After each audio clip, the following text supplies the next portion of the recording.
2 weeks, and I haven't felt like writing before since that first day. I am sitting by the window now, up in this atrocious nursery, and there is nothing to hinder my writing as much as I please, save lack of strength. John is away all day, and even some nights when his cases are serious. I am glad my case is not serious. But these nervous troubles are dreadfully depressing. John does not know how much I really suffer. He knows there is no reason to suffer, and that satisfies him. Of course, it is only nervousness. It does weigh on me so not to do my duty in any way. I mean to be such a help to John, such a real rest and comfort, and here I am, a comparative burden already. Nobody would believe what an effort it is to do what little I am able, to dress and entertain and order things. It is fortunate Mary is so good with the baby, such a dear baby. And yet I cannot be with him. It makes me so nervous. I suppose John never was nervous in his life. He laughs at me so about this wallpaper. At first he meant to repaper the room, but afterwards he said that I was letting it get the better of me, and that nothing was worse for a nervous patient than to give way to such fancies.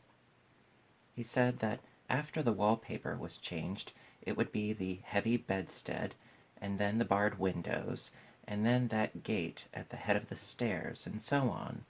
You know the place is doing you good, he said, and really, dear, I don't care to renovate the house just for 3 months' rental. Then do let us go downstairs, I said. There are such pretty rooms there. Then he took me in his arms and called me a blessed little goose, and said he would go down cellar if I wished, and have it whitewashed into the bargain. But he is right enough about the beds and windows and things. It is as airy and comfortable a room as anyone need wish, and, of course, I would not be so silly as to make him uncomfortable just for a whim. I'm really getting quite fond of the big room, all but that horrid paper.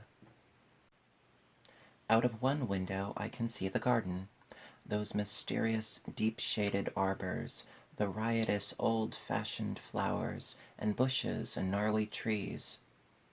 Out of another, I get a lovely view of the bay, and a little private wharf belonging to the estate. There is a beautiful shaded lane that runs down there from the house. I always fancy I see people walking in these numerous paths and arbors. But John has cautioned me not to give way to fancy in the least. He says that with my imaginative power and habit of story-making, a nervous weakness like mine is sure to lead to all manner of excited fancies, and that I ought to use my will and good sense to check the tendency, so I try. I think sometimes that if I were only well enough to write a little, it would relieve the press of ideas and rest me. But I find I get pretty tired when I try. It is so discouraging not to have any advice and companionship about my work. When I get really well, John says we will ask Cousin Henry and Julia down for a long visit, but he says he would as soon put fireworks in my pillowcase as to let me have those stimulating people about now. I wish I could get well faster. But I must not think about that. This paper looks to me as if it knew what a vicious influence it had. There is a recurrent spot where the pattern lolls like a broken neck and 2 bulbous eyes stare at you upside down. I get positively angry with the impertinence of it, and the everlastingness.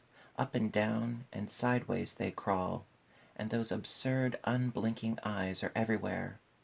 There is one place where 2 breadths didn't match, and the eyes go all up and down the line, one a little higher than the other.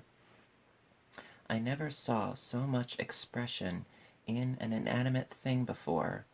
and we all know how much expression they have. I used to lie awake as a child and get more entertainment and terror out of blank walls and plain furniture than most children could find in a toy store. I remember what a kindly wink the knobs of our big old bureau used to have, and there was one chair that always seemed like a strong friend. I used to feel that if any of the other things looked too fierce, I could always hop into that chair and be safe. The furniture in this room is no worse than inharmonious. However, for we had to bring it all from downstairs.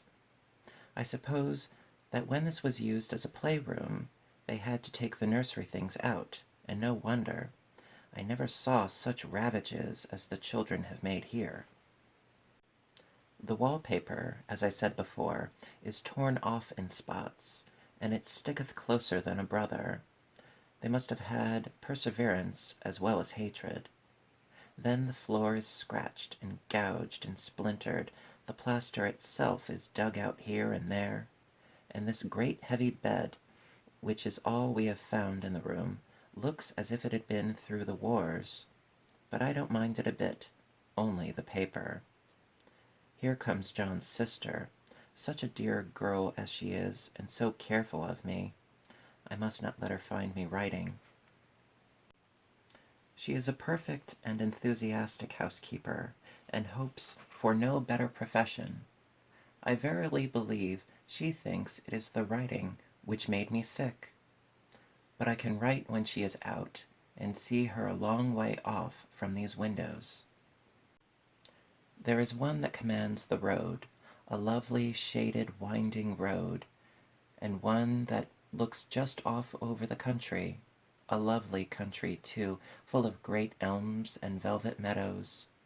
This wallpaper has a kind of sub-pattern in a different shade, a particularly irritating one, for you can only see it in certain lights, and not clearly then.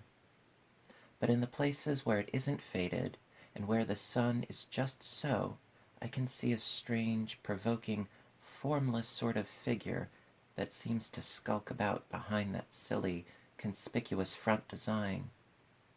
There's Sister on the stairs.